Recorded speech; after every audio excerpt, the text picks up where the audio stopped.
રાજ્યની સરકારી હોસ્પિટલમાં નવી દવાઓનો ઉમેરો થયો છે। વર્ષ 2025-26 માટે 150 નવી આવશ્યક દવાઓનો ઉમેરો થયો।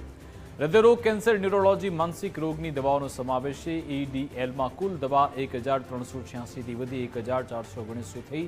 સમીક્ષા બાદ 57 બિનજરૂરી દવાઓ યાદીમાંથી રદ થઈ। પ્રાથમિકથી મેડિકલ કોલેજ હોસ્પિટલ સુધી દવા મફત મળશે।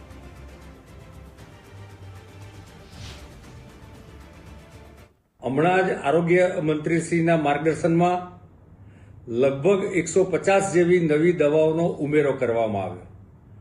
ગુજરાતમાં છેલ્લા 2 જ વર્ષમાં જે 2 વર્ષ પહેલા 717 જેટલી દવાઓ એસેન્શિયલ ડ્રગ તરીકે પૂરી પાડવામાં આવતી હતી, એના બદલે 2 જ વર્ષમાં ડબલ એટલે કે 1479 ડ્રગનું સમાવેશ એસેન્શિયલ ડ્રગમાં કરવામાં આવ્યો, જેમાં વિવિધ પ્રકારના હૃદયરોગની સારવાર હોય, ન્યુરોલોજીકલ સારવાર હોય, કેન્સરની સારવાર હોય, દવાઓની સાથે સર્જિકલ આઇટમ હોય।